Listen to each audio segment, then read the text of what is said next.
guys, so here's another video. So in today's video, I am going to talk about my workflow using the iPad Pro 12.9-inch, the second generation, to do my work without using the desktop. So today I'm going to show you what I do in terms of art and also in terms of video editing. I do all of this on my iPad Pro 12.9-inch second generation. Let's have a look.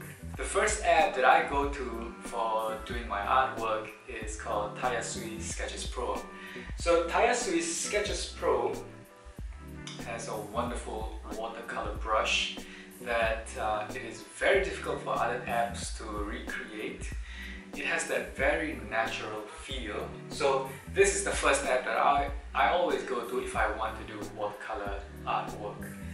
But the thing is that it is very limited to the size. The maximum size for this iPad Pro 12.9-inch is this. So I used to have an iPad Air 2, and the biggest size was not really much. So what I do is, after I'm done with doing watercolor artwork here, for example this, I take this and I export it out to PSD to do my color correcting. Before I've ever known about Affinity Photo for the iPad Pro, I used to export this from Tayasui Sketches Pro as a PSD, and I use Procreate and I open up the PSD like so. And from here, I see all the layers.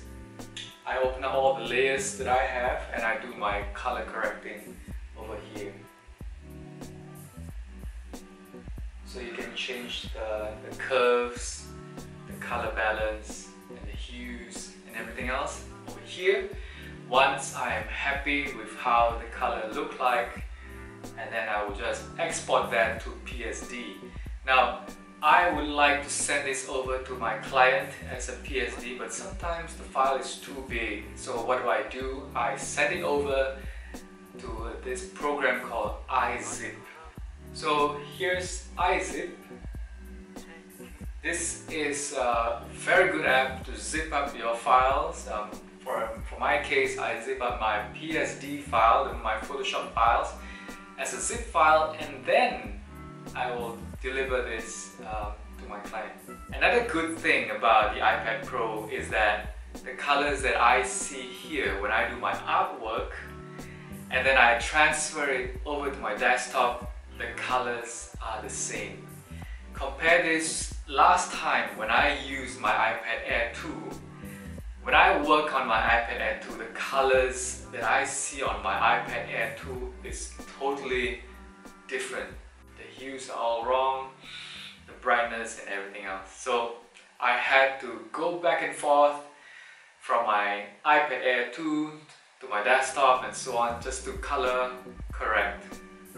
A complete and utter waste of time. But with this, I bypassed all of that and I saved a whole lot of time to do that. So this is a real winner for me. So that's how I do my artwork, and I bypass the Photoshop program on my desktop. I do everything completely here. Another thing that I always do is video editing. I found this app called Vimo, which, you know, it has this quite fun thing to do, which is to add stickers and labels and text. And the cool thing is that you can actually drag and drop certain things, and then you kind of like have it track somebody's faces or movements and all that stuff simply by dragging and following the person or the face or anything on the video. And then it kind of you can have that kind of track effect, track something on screen and the text will follow. So it's kind of a gimmicky, but it works for me and it's very fast. thing is that I am doing my video editing of this video using this Vimo. So that's the cool thing about that. And another thing is that I use the Sony RX100 Mark IV, and the thing is that I lower it down to 30 frames per second and set the quality size to MP4 instead of using the 60 or 120 frames per second, which I always normally do.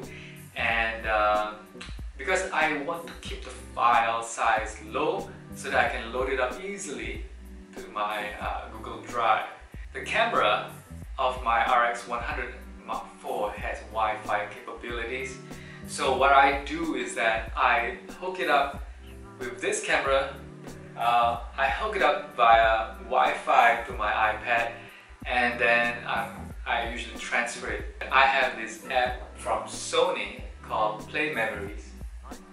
So I load that up, I hook up the camera that I am using now, and link it up with this iPad, and then it will just transfer over the file. There are limitations. I cannot transfer big, huge video files, but I am able to transfer smaller files such as MP4. So that works for me. So I just simply transfer it to my iPad, and then I load up the videos to my video editing app. So I don't use expensive video editing apps like LumaFusion. I think I am going to look into that. But for now, Vimo serves me well because I want that motion tracking feature because it's fun to do.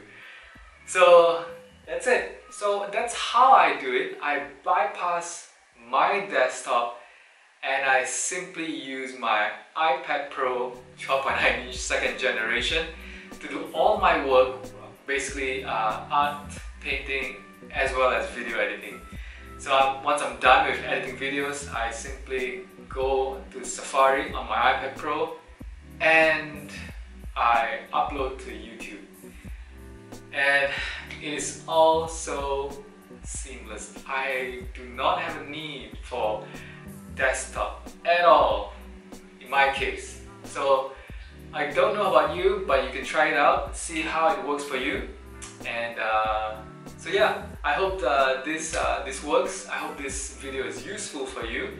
So if you like this video, give it a thumbs up.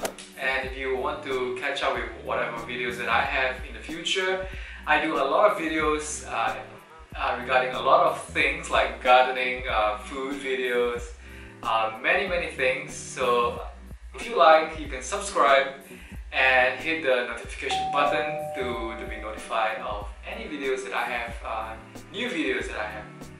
So I'll see you in the next video. Goodbye.